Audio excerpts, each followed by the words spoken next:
Someone asked me, do you work out? I do not work out. And I need to stop playing. I need to get on it. The only thing I do is drunkenly dance in the club sometimes, but that's about it.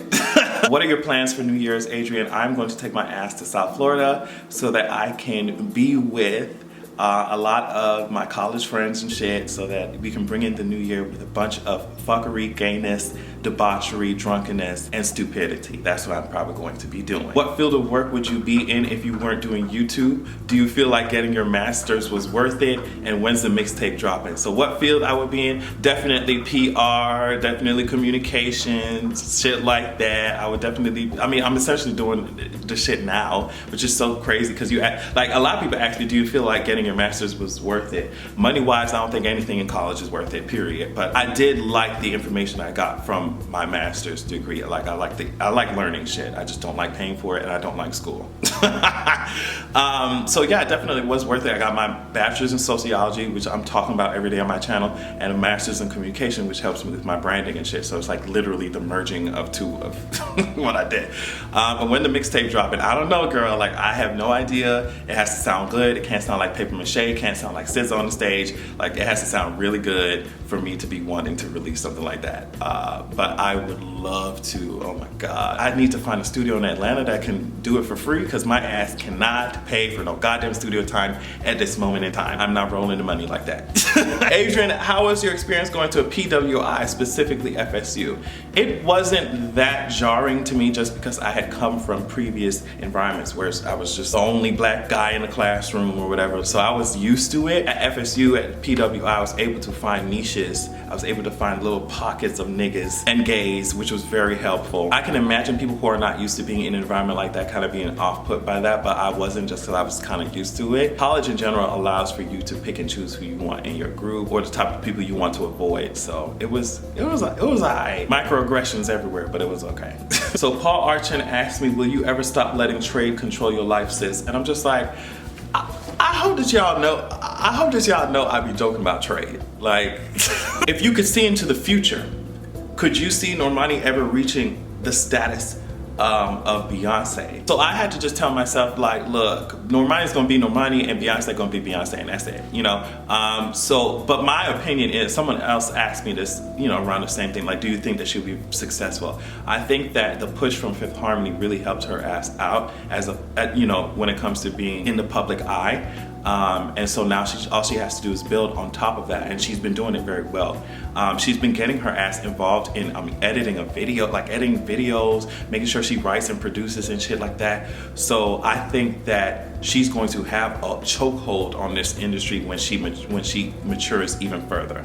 I really do think she'll be very successful. When do you think Trump will be impeached? 2019? I think probably mid to late 2019. I think in 2019, if he keeps up this bullshit. I don't know, we'll see. You never know with white supremacy at the top of this motherfucker. Where do you see yourself in the next 5 years? A lot of people have asked me, where do I see my channel and shit? And I've always said, oh, I see it here, I see it there. But then, like, when it comes, it's always something different. So I'm just gonna hold on for the ride, continue to make decisions as they come. But I just see myself building whatever this is further and further. That's it. If you were in politics, what would you want to reform? I think I would start with where our taxes go. And you would think I would want a different issue or a more specific issue, but I think once you control where the taxes are going, where the money's going, then you can control which organizations have more power or which don't. You can cut some off, like you can cut this ICE, I can cut that budget off. Take out some of the money from the military industrial complex and put it into the communities that are suffering and dying and drinking shitty water. So I think once you dictate how the money flows, that's when you can break some of this shit down, and then after that you can put legislation in to solidify what the fuck you just said. Adrian, do you think that open marriages and relationships can work? I think they definitely can work. I don't think they can work for me, but I think they definitely can work, and that's any relationship, period. Relationships are built on give and take and expectations and boundaries and shit, so whatever those are, as long as you adhere to them, I think that it can be successful. I don't see any problem with that. Have you ever been in a marching band? This is interesting. If not, what instrument would you play? I was in band when I was in middle school. I played the trumpet. I was alright at it. But my instrument that I've been playing since I was like 5 is a piano, definitely. Who do you realistically believe is going to sit on the Iron Throne by the end of season 8 of Game of Thrones. I think the whole point of Game of Thrones might be to highlight the fact that the silly games that we play as humans don't really fucking matter when death is coming. And that's what death represents, the White Walkers, and this Game of Thrones is just insignificant. So I think no one's gonna sit on that fucking throne. I think that shit's gonna be fucked up. It's gonna be blown the fuck up. I think the dragons are gonna come in there, burn that shit up. I think maybe they'll establish a new order. I don't know, but if that throne does exist, I don't think Daenerys. Sadly, I think Daenerys is gonna die. I think Jon Snow is gonna be on it, even though I do not want him to be at all. And if not Jon Snow, definitely the kid that Jon and Daenerys had. If you could be casted in any show, which one would it be? Oh my God, I don't know. Any superhero show, honestly. I think if they did a live action version of Young Justice, I would be a sickening ass Aqualad. And that's just all I have to say on that. Y'all been asking some good ass questions. SZA asked me, how do you get rid of toxic friends? Please answer. I really need to cut some people off, but I don't know how. So if you're someone who does not like dealing with confrontation and you're having a hard time, or you're being gaslit, and, you know, every time you do try to explain yourself, it's always your fault. All you have to do is just do less and less things with that person. That if you go out less with that person and slowly distance yourself, and maybe you find that, okay, you can keep them in this area of your life where you can keep them at, you know, arm's length distance and be okay. The relationship will be fine. Or sometimes that may not be the case for everybody. Sometimes you need to get rid of their asses completely. So maybe gradually doing it like that will be easier, especially if your ass has anxiety about the situation. If you don't do it, if you don't cut them off, your body will. And what I mean by that is that it's gonna come a point in time where you're gonna be fed the fuck up. So either you blow up in their face, you know, after years of dealing with their bullshit, or you rise up and cut them off now. But either way, it's gonna happen because your spirit cannot sit right with other people's fucked up ass, dark, disgusting spirits. It just don't work. Rough Genius asks, what's your advice on getting a person you have feelings for?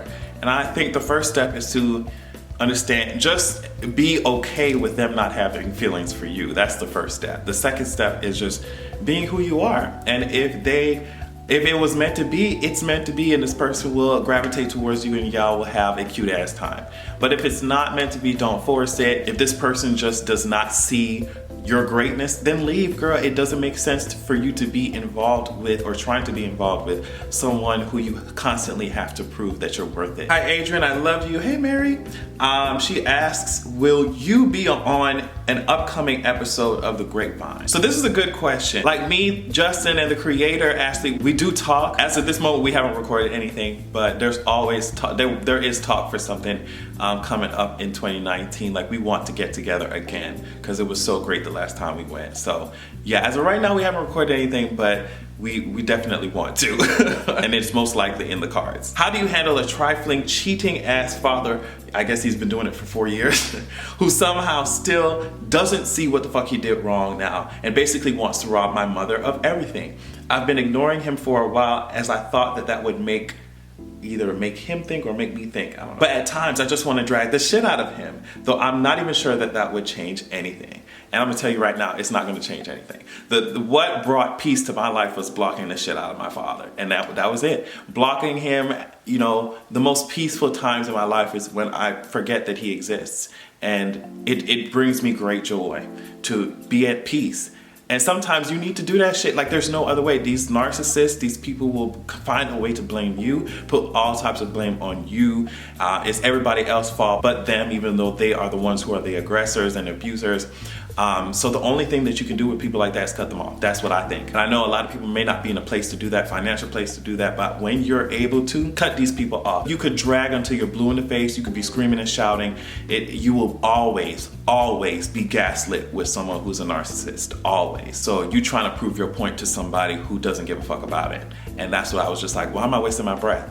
You know, why am I sacrificing my life energy, my life force, you know what I mean, when I could be putting it towards who I am, which is a creative. I'm a writer, I'm a shit talker, I don't know, girl, what am I, an advocate? That's where I'm gonna put my energy, undying energy. It made no sense for me to constantly try and, oh, don't you see me as a human being, as your son? And just like, girl, you obviously don't want to, so I'm going to just exit out of that situation. And it brought me great joy. So I suggest that you do the same if you're able to. Okay, Mira, I'm not sure if I understand your question really well, but it's what it says verbatim is how do not go into what's trending and the pressures of being a YouTuber. So I'm going to presume that you meant how do you not go into what's trending and the pressures of being a big YouTuber. And what I say to that is, and I've said it all the time, that I watched YouTube for a long time before I actually started doing it. And so I saw people who weren't being themselves, who were following the trends. And it's cool to follow a trend if that's something that you're passionate about. Like, because obviously people will see it in the work that you do, but I'm not going to just do something for the sake of it being popular or trendy at this point, because trendy doesn't last, and that's it, and I know that. And the pressures of being a big YouTuber, even though I don't think I'm a big YouTuber at all. There's people with millions of subscribers out there and shit, but like, I just know that I value myself, my audience values themselves, and they value me because we are all ourselves. We are all individuals. And for me to try and succumb to these pressures or try and be like somebody else, it will cheapen what I'm trying to do. What I'm doing will lose value if I'm trying to be like everybody else. So that's what I keep in mind. And I know that the people who are out here trying to finesse and front, I know they're just as lost and confused as they pretend not to be. So that's why, I don't know everything, but I do know most parts of who I am, and that's what I'm going to stick with. Through that philosophy, I think that no matter what it is that I do, YouTube, whatever, you can see people come and go, you can see people up and down, you can see people do whatever they doing, but at the end of the day, you know what you're here for. Okay, and I think that's powerful no matter what you're doing. What movies are you looking forward to seeing in 2019? What movies am I not looking forward to seeing? Like, oh my God, 2019 is the year of the movie. I mean, we have Lion King, we have Avengers 4, we have, oh my God, there's so much shit. Captain Marvel, girl, we got, this is not a movie, but Game of Thrones is coming back. Like, girl, we got so much shit coming.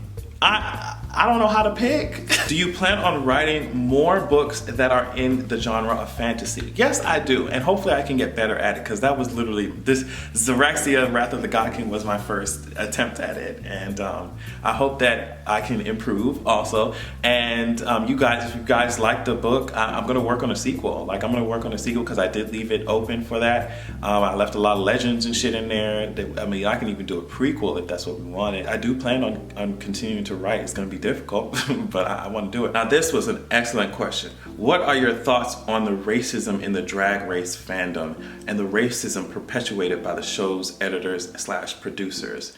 And also, will you ever come to the UK? I love you so much. You keep it real and educate me. I gotta have the coin to go to the UK, honey. Like, but I do want to go. I do want to go. I gotta have the coin for that. But the Drag Race thing is interesting because that's one of the main reasons it's difficult for me to even watch one of the episodes. It's difficult for me to get into it because it seems so, everything is manufactured. Everything is, especially reality TV. But that show in particular, like, oh my God. Like, I do like particular drag queens, but I'm not finna sit down and watch like RuPaul's Drag Race. It's not happening. But I'm happy that people are seeing what's going on because it allows other people to see what I'm talking about when I say, I'm black and gay at the same time. Because if I take my ass to RuPaul's motherfucking Drag Race, you got to deal with racism. And if I take my ass to the black straight community, just because I'm black, a lot of people won't deal with the fact that I'm gay very well. And like, so it's just like RuPaul's Drag Race and the racism involved in a lot of the drag fandom, period. It just goes to show you what we have been dealing with for years. It goes to show you that just because these people are gay don't mean they're not racist. So that's what I mean by I'm both black and gay at the same time, because you go into spaces that won't ever let you forget and will demonize you for the fact that you are black. Do you watch / believe in any conspiracy theories? Celebrity, government, universe, etc. This is a good, interesting question as well. I can't point to like a specific conspiracy theory that I believe in, but I am all for hypothesizing. I love to talk about like aliens and shit, why they possibly, because I know they fucking exist. If our little puny asses exist, I know they exist. So I always talk about why they don't visit us, possibly because maybe they look at us like we're ants. And why would you want to, like how we look at ants is probably how they look at us. It's like, why would they want to communicate with a lower life form like us? Like, for what? Like, we know y'all exist, but we're not trying to sit down here and try and communicate with ants. We don't, like, what's the purpose? So like, I think about things like that. I think about how cells are living and bacteria is living, but they don't realize that they're living inside something else or on top of something else that is also living. So their universe is my body. So I'm wondering, like, are we just cells? Are we just bacteria running around here not realizing we're in a bigger thing? Are we an infection to the earth? And that's why she keeps trying to wipe us out. Like, I think about that shit all the time, okay? So I can't point to specific conspiracy theories, but I definitely love talking about all that shit. So yeah, that was my long ass Q&A video. I hope that you got your life. I know that you guys are probably watching this around New Year's time, so I hope that y'all are bringing in 2019 in good spirits, and I hope that 2019 will be everything that 2018 wasn't, because sis, that is the only way that I'm gonna have a good goddamn evening.